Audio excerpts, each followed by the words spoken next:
everyone. My name is Siona Kashishi, and today I'll be discussing the wage gap that's happening today between men and women's paychecks. So, as of 2010, women earned 77% of what men earn, which is a gap of 23%. I will be using business and psychology to approach this phenomenon. So why do we still have a wage gap after all of these acts that have been passed since 1963 through 2013? All of these are to support equality between men and women, pregnancy, paychecks, anything that has to do with inequality between men and women in the business world. These are some of the questions I came across. Is it the country that values women's professions less than men's? Is there discrimination against females, or are women just simply choosing low-paying jobs? And the hypothesis that I came up with is that women are being paid less for doing the same job is a myth, so it's not true. There's no discrimination, and plus, women earn less by choice, so that it's a choice that they make to get paid less than men. As you can see, all the statistics that are available today that shows the percentage of women occupying certain jobs, there's no other detail other than the position they have and how many percent. It doesn't show how many hours women work, and yeah, it's not detailed enough to specify how long women work versus how long men work. There's another one that just shows the different positions, different careers, and the percentages, which is still not detailed enough to determine the wage gap. This is one of the articles that was recently written to support my hypothesis. The author argues that disparity is as a result of choices made by women, that it's not discrimination that causes it, but the professions that women choose today. There was a report that showed that the careers chosen by women are generally less dangerous, low paying, and require less traveling. And the careers are often part-time and more likely to be volunteering work. And another study showed that women are actually happier when they work fewer hours.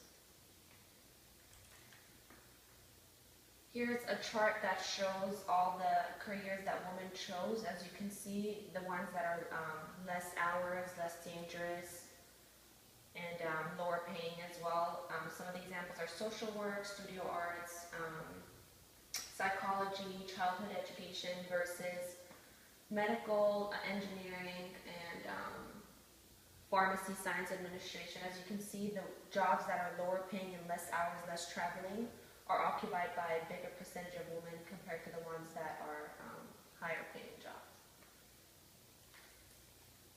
The second article that supports my hypothesis says that there was a study in 2010 that said that women that come back after 18 months of break end up earning 41% for MBAs, less than men for MBAs, 33% less than men for PhDs, 29% less for lawyers, and 16% less for MDs. Vets and pharmacists are popular now because of flexibility they offer. In 1966, women occupied 8% of all pharmacists, and now it's 60% of all pharmacists. 41% of physicians under age of 45 in the US are women. And women choose careers such as dermatologists, psychiatrists, and medical genetics because they offer flexibility again. The third article was written in 2012. This says that the wage gap is a myth, that it's wrong to assume that wage gap statistics reflect discrimination.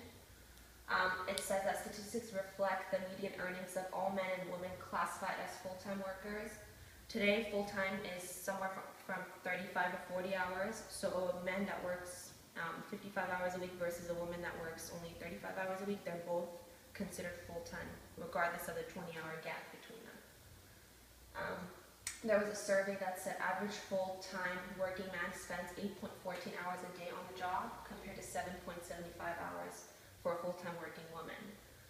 Women make the decision to take on jobs with regular hours, comfortable conditions, little traveling, and more flexibility. Women often trade higher-paying jobs with other things such as children or family time. And also men take jobs in pursuit of higher pay regardless of hours and flexibility. whereas women do the opposite. They rather have the time at home to spend with their children or family. So my analytical technique would be, in order to have more accurate statistics to verify whether there's a wage gap or not, is for companies to show reports of employees. So the reports should include sex of the employee, hours, wage, industry, experience, and etc.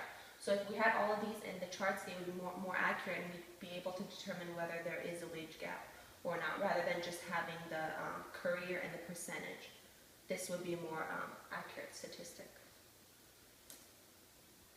Thank you for your time.